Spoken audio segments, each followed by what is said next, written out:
ஜெய் ஸ்ரீ மாத்ரே நமக. ஜெய் குருதத், ஜெய் குரு பரசுராம். நமஸ்காரம். நான் கரூர்லேருந்து வல்சலா பணிக்கர், பிரசன்ன ஜோதிடர். இன்றைக்கி நம்ம 2025ஆம் ஆண்டு புத்தாண்டு பலன்கள் மிதுன ராசிக்கு எப்படி இருக்குன்னு பார்க்க போகிறோம். இப்போ நான் சொல்லக்கூடியது பொது பலன்கள். 100% அக்யூரேட்டான பலன்கள் வேணும் அப்படின்னா உங்களுடைய இண்டிவிஜுவல் ஹாரோஸ்கோப்பில் கிரகங்களுடைய நிலை, அதே மாதிரி இப்போ என்ன திசாபுத்தி போயிட்டுருக்கு, அப்புறம் கோச்சாரத்தோடைய நிலை, இது எல்லாமே நம்ம கால்குலேட் பண்ணி தான் 100% அக்யூரேட்டான பலன்களை நம்ம சொல்ல முடியும். இருந்தாலும் நான் சொல்லக்கூடியது 95% கரெக்டாக தான் இருக்குங்க. இந்த 2025 எப்போ பிறக்குது அப்படின்னா மார்கழி மாதம் 16ஆம் தேதி, உத்திராட நட்சத்திரம் 1ஆம் பாதம், தனுசு ராசி, புதன்கிழமை பிரதமை தேதியில் இந்த வருஷம் பிறக்குது. இந்த 2025ஆம் ஆண்டு நீங்கள் எடுக்கக்கூடிய ஒவ்வொரு முயற்சியுமே சக்ஸஸ் கொடுக்கணும், உங்களுக்கு சக்ஸஸாக அமையணும் அப்படின்னு உங்களுக்காக நானும் அம்பாள் கிட்ட பிரார்த்தனை பண்ணிக்கிறேன். இந்த மிதுன ராசியை பொறுத்த வரைக்கும் நிறைய நன்மைகள் தான். இந்த 2025 நிறைய மாற்றங்கள் இருக்குது. ஏன்னா நிறைய கிரக பெயர்ச்சிகள், அதாவது முக்கியமான பெரிய கிரகங்களான ராகு, கேது, குரு, சனி, இந்த 3 கிரகங்களுமே 4 கிரகங்களுமே பெயர்ச்சி ஆகுதுங்க. ஃபஸ்ட்டு பெயர்ச்சி ஆகிறது சனி பகவான் தான். உங்கள் ராசிக்கு 10ஆம் இடத்துக்கு, அதாவது அவர் 9ஆம் அதிபதி, உங்களுக்கு பாக்கியஸ்தான அதிபதி 10ஆம் இடத்துக்கு வராரு, கூட ராகுவும் சேர்றாரு. அதுக்கப்புறம் ராகுக்கு எது பயிற்சி ஆகுது, அது வேற விஷயம். பட் ஆனால் 10ஆம் இடத்துல சனியும் ராகுவும் சேர்ந்து ஒரு மாதம் இருக்கிறாங்க. ஃபஸ்ட்டு அந்த மாதமே உங்களுக்கு நிறைய மாற்றங்கள். மார்ச் 29 இந்த டேட்டை நீங்கள் குறித்து வச்சுக்கோங்க. இந்த டேட்லேருந்து உங்களுடைய லெவல் அடுத்தடுத்து வெற்றிக்கு மேலே வெற்றி தான். கண்டிப்பாக டெவலப்மெண்ட் அப்படிங்கிறத எழுதி நீங்கள் வச்சுக்கணும். ஏன்னா புதன் ராசி அப்படின்னாலே எழுத்து தானே. ஸோ அப்போ எழுதி வச்சுக்கோங்க. கண்டிப்பாக உங்களுக்கு அது சக்ஸஸை தான் கொடுக்கும். எந்த வருஷமும் இல்லாமல் இந்த வருஷம் நிறைய தொழிலில் நிறைய மாற்றங்கள், முக்கியமாக கெமிக்கல் சார்ந்த விஷயங்கள், ஐடி ஃபீல்டு, அதே மாதிரி செயற்கை சம்மந்தப்பட்ட விஷயங்கள், இது எல்லாமே உங்களுக்கு ஈஸியாக நடக்கும். ஏன்னா சனி ராகு அப்படிங்கிறது செயற்கை உரம், செயற்கை பட்டு, இந்த மாதிரி இருக்கு இல்லைங்களா, அந்த மாதிரி விஷயத்துக்குலாம் இது ரொம்ப சூப்பராக ஹெல்ப் பண்ணும். அதே மாதிரி ஐடி ஃபீல்டில் இருக்கவங்களுக்கும் இது ரொம்ப சூப்பரான வருஷம்தான். முக்கியமாக தொழிலுக்காக நீங்கள் அலைச்சல்கள் அதிகமாக இருக்குது. இதுக்காக நீங்கள் நிறைய கஷ்டப்படணும். பட் ஆனால் அந்த நீங்கள் அலையிற அலைச்சலுக்கு தகுந்த ஆதாயமும் உறுதியாக உண்டு. பொதுவாகவே குரு உங்களுடைய ராசிக்கு வரப்போகிறார் இல்லையா, அதாவது மே மாதம் 18ஆம் தேதி குரு இவ்வளோ நாளாக உங்களுக்கு விரயஸ்தானத்தில் இருந்தார். அப்போ ஜென்ம குருவாக மாறுறாரு. ஜென்ம குரு சூப்பர் அப்படின்னு நான் சொல்ல மாட்டேன். ஆனால் ஜென்ம குரு ஒரு ஏமாற்றத்தை அல்லது ஒரு இடமாற்றத்தை, நிறைய மாற்றங்களை கொடுப்பாரு. ஆனால் குரு வரும்போது அது நிறைய அலைச்சல்களையும் கொடுப்பாரு. அந்த அலைச்சலுக்கு நீங்கள் தயாராக இருக்கணும். ஆனால் அவர் 10ஆம் அதிபதி, 7, 10 கூடைய அதிபதி தான் குரு. அதனால் அந்த ஒரு விஷயத்த மனசில் வச்சுக்கோங்க. நிறைய அலைஞ்சிக்கிட்டே இருக்கிற மாதிரி இருக்கும். பட் ஆனால் அதுக்குண்டான ஆதாயமும் உறுதியாக உண்டு. சனி உங்களுக்கு 10ஆம் இடத்துக்குனால பதவி பறிபோகும், அந்த மாதிரிலாம் விட்டுறாதீங்க. சனி எங்கே இருக்காரோ அந்த இடத்த டெவலப் பண்ணி விடுவார். அப்போது அவங்க இருக்கக்கூடிய பார்க்கக்கூடிய இடத்த தான் கை வைப்பார், கஷ்டப்படுத்துவார். ஆனால் இருக்கக்கூடிய இடத்த வளர்த்து விடுவார். அப்போ அவர் 10ஆம் இடத்துல இருக்காரு. தொழில் மூலியமாக கண்டிப்பாக உங்களுக்கு ஆதாயம் உண்டு, நன்மைகள் உண்டு. புதுசாக தொழில் தொடங்கலாமான்னா தாராளமாக தொடங்கலாம். பார்ட்னர்ஷிப் உங்களுக்கு கிடைக்கும். ஆஃப்டர் மேக்கு அப்புறம் உங்களுக்கு பார்ட்னர்ஷிப் ஸ்தானம் வலுவாக இருக்குது. பார்ட்னர்ஷிப் அப்படிங்கிறது உறுதியாக உங்களுக்கு கிடைக்கும். தொழிலுக்காக நீங்கள் நிறைய கடன் வாங்கியிருந்தீங்களா, அந்த கடனெல்லாம் அடைக்கக்கூடிய அமைப்புகள் இந்த வருஷம் உறுதியாக உங்களுக்கு உண்டு. நிறைய நன்மைகள் தான் உங்களுக்கு. தொழில் மூலிமா நல்ல லாபம், வருமானம், இது எல்லாமே இருக்குங்க. ஆனால் தொழிலுக்காக வெளிமாநிலம், வெளியூர் பிரயாணங்கள் அடிக்கடி மேற்கொள்கிற மாதிரி இருக்கும். அதுக்காக நீங்கள் கஷ்டப்படாதீங்க. பட் ஆனால் அதில் உங்களுக்கு பெனிஃபிட் உறுதியாக உண்டுங்க.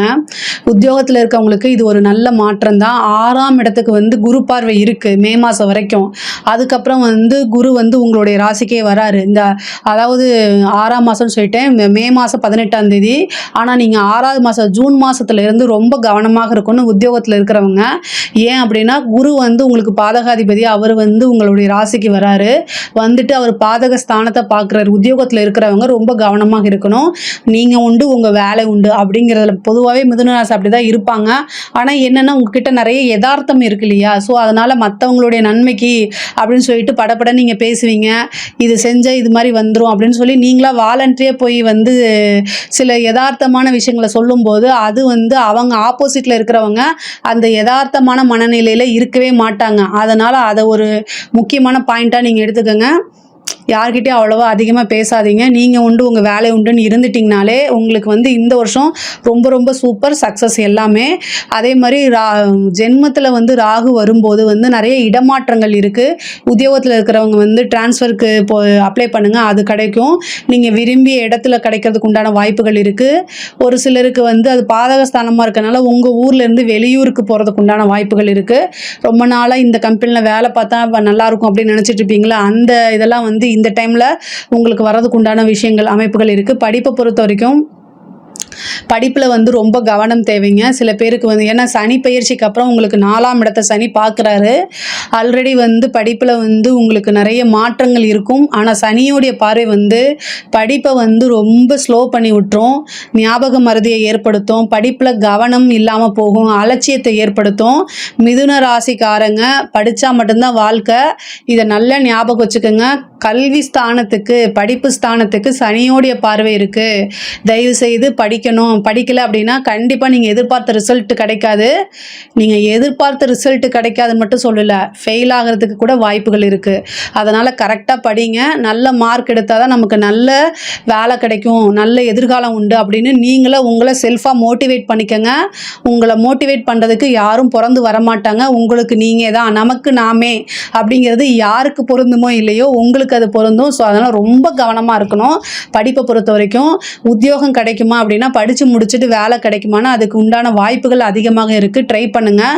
நிறைய பேர் வந்து இந்த சர்வீஸ் கமிஷன் எக்ஸாம் எழுதிட்டு வெயிட் பண்ணிட்டு இருக்கவங்களுக்கு, பேங்க் வேலைக்கு ட்ரை பண்ணிட்டு இருக்கவங்களுக்குலாம் இந்த வருஷம் சூப்பரான நல்ல ரிசல்ட் வரதுக்கு உண்டான அமைப்புகள் இருக்குது. அதே மாதிரி வண்டி வாகனங்கள் வாங்குறது, வீடு கட்டக்கூடிய அமைப்புகள்லாம் இந்த வருஷம் இருக்குது. ஒரு சின்ன தடை தாமதுக்கு அப்புறம் அது நடக்கும். ஒரு வீடு கட்டுறதுக்கு உண்டான அமைப்புகள் வந்து ரொம்ப நாளாக நீங்கள் ட்ரை பண்ணிட்டு இருப்பீங்க. ஆனால் சனியோடைய பார்வை இருக்கனால ஒரு தடை தாமதத்துக்கு அப்புறம் அது கிடைக்கும். ஆனால் கிடைக்குமான்னு கேட்டால் உறுதியாக கிடைக்கும். ஏன்னா குரு வந்து உங்களுக்கு 5ஆம் இடத்தையும் பார்த்து 9ஆம் இடத்தையும் பார்க்குறாரு. பாக்கிய ஸ்தானத்தை குரு பார்க்குறாரு. உங்களோட லைஃப்பில் நீங்கள் என்ன விஷயம் பாக்கியம் நினைக்கிறீங்களோ அது அனைத்துமே உங்களுக்கு கிடைக்கும். ப்ளஸ் ராகு அது வராரு, அதனால் ரொம்ப சூப்பர். ஒரு சிலருக்கு வந்து தந்தை வழி சொத்துக்கள் வர்றதுக்கு உண்டான அமைப்புகள் இருக்குது. அதே மாதிரி 3ஆம் இடத்துல வந்து கேது வரும்போது உங்களுக்கு உண்டான பாகப்பிரிவினை, மிதுன ராசிக்கு வந்து இவ்வளோ நாளாக அது நமக்கு கிடைக்குமா இல்லை கிடைக்காதான்னு நினச்சிட்டு இருக்கவங்களுக்கெல்லாம் உங்களுக்கு உண்டான சொத்தில் உங்களுக்கு உண்டான பாகப்பிரிவினை தன்னால் தேடி வரும். யாருடைய தேக ஆரோக்கியத்தில் ரொம்ப ரொம்ப கவனம் தேவை. எதுக்காக இவ்வளோ தூரம் நான் அழுத்தி சொல்கிறேன் அப்படின்னா 10ஆம் இடத்துல சனி வராரு. 10ஆம் இடம் தொழில் ஸ்தானம் மட்டும் கிடையாது, அது ஒரு கர்மஸ்தானம். அந்த இடத்துல வந்து ராகுவும் சேர்றாரு, அப்புறம் வந்து சனியும் சேர்றாரு. 10ஆம் இடம் கர்மஸ்தானத்துக்கே அதிபதி, கர்மாதிபதி தான் வந்து சனி. அவர் அந்த அந்த காரக கிரகமே அந்த ஸ்தானத்துக்கு வருது. அது போக 9ஆம் இடத்துக்கு வந்து 14ஆம் தேதி மே மாதம் 14ஆம் தேதி வந்து ராகு வந்து 9ஆம் இடத்துக்கு வர்றது, தந்தை ஸ்தானத்துக்கு வராரு. ஸோ தந்தையுடைய ஆயுளுக்கு பிரச்சனைகள் வர்றதுக்கு உண்டான வாய்ப்புகள் இருக்குது. அது அப்படியே நடக்காது, கவலைப்படாதீங்க. ஆஞ்சநேய வழிபாடு பண்ணுங்க, உங்களுக்கு நல்லா போகும். பட் ஆனாலும் கவனம், அதாவது ஹெல்த் சம்மந்தப்பட்ட விஷயங்களில் ரொம்ப கவனமாக இருக்கிறது நல்லதுங்க. ரொம்ப ரொம்ப கவனமாக, ஒரு சின்ன பிரச்சனைனா உடனே நீங்கள் போய் பார்க்குறது ரொம்ப நல்லது.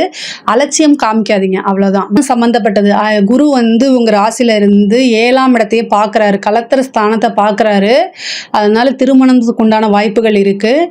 முடிந்த அளவுக்கு வந்து திருமணம் பார்க்கும்போது சனியோடைய பார்வையும் கலத்திர ஸ்தானத்துக்கு வருது. அதனால் ஃபஸ்ட்டு ஒரு தடவை வந்து பத்திரிக்கையை நீங்கள் அடிச்சுட்டு அதுக்கு அடுத்தது இன்னொரு டைம் வந்து பத்திரிக்கை அடிங்க. அதாவது டேட்டை வந்து நீங்களே வாலண்டரியாக தப்பாக அடிச்சுட்டு மறுபடியும் இன்னொரு டைம் பண்ணுங்கள். அதை வந்து விநாயகருக்கு வச்சு வழிபாடு பண்ணிவிட்டு அதுக்கப்புறம் குலதெய்வ வழிபாடு பண்ணுங்கள். ஏன்னா சனியோடைய பார்வையும் பாதக ஸ்தானமாக இருக்குது உங்களுக்கு 7ஆம் இடம். சனியோடைய பார்வையும் வருது, குருவோடைய பார்வையும் சேர்ந்து வருது, பாதகாதிபதியும். அதனால் திருமணம் அப்படிங்கிறது நடக்கும். ஆனால் அது உபயஸ்தானமாக இருக்கனால ஃபஸ்ட்டு ஒரு டைம் தப்பாக அடிச்சுட்டு அதுக்கப்புறம் நீங்கள் கரெக்டாக அடிங்க. இது வந்து ஒரு பரிகாரமாக நான் சொல்கிறேன். இதை சென்டிமெண்ட்டாக ஃபீல்லாம் பண்ணாதீங்க. இது ஒரு பெரிய பரிகாரம். ஏன்னா திருமணத்தில் எந்த குழப்பமும் வேற எந்த பிரச்சனையும் வராமல் இருக்கிறதுக்காக இதை நான் சொல்கிறேன். ஓகேங்களா? திருமணம் ரொம்ப நாளாக தாமதமாக இருக்குது, ஏதாவது ஒரு பிரச்சனை இருக்குது அப்படின்னா இந்த 2025 வந்து உங்களுக்கு திருமணம் சம்மந்தப்பட்ட பிரச்சனைலாம் நீங்கி உறுதியாக திருமணம் நடக்கும். அந்த திருமண உறவும் நல்லபடியாகவே இருக்கும். உங்களுக்கு 5ஆம் இடத்தை வந்து குரு பார்க்குதுங்க. இந்த 9ஆம் இடத்துல வந்து ராகு இருக்குங்க. கல்யாணம் ஆகி ரொம்ப வருஷமாக ஆகி பேபியே இல்லை, ஆனால் அதுக்காக நீங்கள் வந்து ட்ரீட்மெண்ட் போகிறீங்க. பட் ஆனால் இருந்தாலும் நமக்கு அது சக்ஸஸை கொடுக்க மாட்டேங்குது அப்படின்னு ஃபீல் பண்ணிட்டு இருக்கவங்களாம். ஏன்னா உங்களுக்கு 9ஆம் இடத்துக்கு வந்து ராகு வருது. அதே மாதிரி 5ஆம் இடத்துக்கு குருவோடைய பார்வை வருது. அப்போ குலதெய்வ வழிபாடு பண்ணுங்க.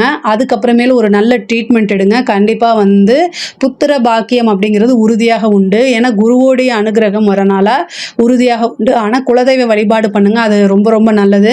கோர்ட்டு கேஸ் வழக்குகளில் ஏதாவது ப்ராப்ளங்கள் இருந்துச்சுன்னா அது எல்லாமே உங்களுக்கு சால்வ் ஆகிறதுக்கு உண்டான அமைப்பு இருக்குது. பெண்களை பொறுத்த வரைக்கும் மிதுன ராசியில் இருக்கக்கூடிய பெண்களுக்கு ரொம்ப ரொம்ப சூப்பராக இருக்குது. நீங்கள் இவ்வளோ நாளாக எதிர்பார்த்துட்டு இருந்த விஷயங்கள் வந்து இந்த வருஷம் உங்களுக்கு கிடைக்கும். ரொம்ப நாளாக இது நமக்கு கிடைக்கலையே அப்படின்னு ஏக்கமாக இருக்கிறது, புதுசாக ஒரு விஷயம் வந்து ஸ்டார்ட் பண்ணாமல் போகிறது, அதில் வந்து ஃபெயிலியர் ஆகிறது, இந்த மாதிரி நிறைய கவலைகள்லாம் இருக்கும். அது எல்லாமே வந்து பறந்து போகும். எல்லாமே உங்களுக்கு சக்ஸஸ் ஆகும். புதுசாக நிறைய விஷயங்களை ட்ரை பண்ணுவீங்க, அது பெரிய லெவலில் ரீச் ஆகும். அப்புறம் உங்களுக்கு சக்ஸஸ் ஆகும். உங்களுக்கு வந்து என்னென்ன விஷயமெல்லாம் சாதிக்கணும்னு நினைக்கிறீங்களோ அத்தனையுமே சாதிக்க முடியும். அதே மாதிரி ஆடை ஆபரண சேர்க்கைகள்லாம் உண்டு. குடும்பத்தோடைய ஆதரவுகள் அதிகமாக இருக்குது. 9ஆம் இடத்துல ராகு இருக்கனால நிறைய பாக்கியங்கள் வரும். பொதுவாக மிதுன ராசிக்கு வந்து 9ஆம் இடத்துல ராகு வரனால நீண்ட தூர பிரயாணம் பண்ணி ஒரு கோவிலுக்கு போகிறது, புனித யாத்திரைகள்லாம் செல்வது, ஒரு நல்ல குருமார்களை வந்து சந்திக்கிறது, ஒரு உபாசனை எடுக்கிறது, இந்த மாதிரி விஷயங்கள்லாம் நடக்கும். 5ஆம் இடத்தை குரு பார்க்குறனால உபாசனை குரு இது எல்லாமே ரொம்ப சூப்பராக இருக்குது. இதை நீங்கள் ட்ரை பண்ணுங்கள். அதே மாதிரி அதிர்ஷ்டம், அதாவது 7ஆம் அதிபதி 5ஆம் இடத்தை பார்க்குறாரு. திடீர்னு ஒரு அதிர்ஷ்டம் கிடைக்கிறதுக்கு உண்டான வாய்ப்புகள் இருக்குது. இந்த லாட்ரி புதையல் அப்படின்னு சொல்லுவோம்ல, அந்த மாதிரி விஷயங்கள் டக்கு நீங்கள் எதிர்பார்த்துருக்க மாட்டீங்க. உழைக்காத ஒரு வருமானம் தான் அதிர்ஷ்டமாக சொல்லுவோம். அந்த மாதிரி விஷயங்கள்லாம் உங்களுக்கு கிடைக்கிறதுக்கு வாய்ப்பு இருக்குது. கலைத்துறை சம்மந்தப்பட்டவங்களுக்கு இந்த 2025 அப்படிங்கிறது ஒரு பீக் டைம். உங்களுக்கு என்ன ஆப்பர்ச்சுனிட்டி வந்தாலும் அதை கரெக்டாக யூஸ் பண்ணிக்கோங்க. பெரிய லெவலில் போவீங்க. இந்த 2025 அப்படிங்கிறது உங்களுடைய கெரியரை மாற்றி, அதாவது பெரிய லெவலுக்கு கொண்டு போகிறதுக்கு உண்டான வாய்ப்புகள் அதிகமாக இருக்குது. கையில் எந்த விஷயம் வந்தாலும் சரி, இது ஒரு சின்ன ஆப்பர்ச்சுனிட்டி தானே அப்படின்னு கை நழுவ விட்டுறாதீங்க.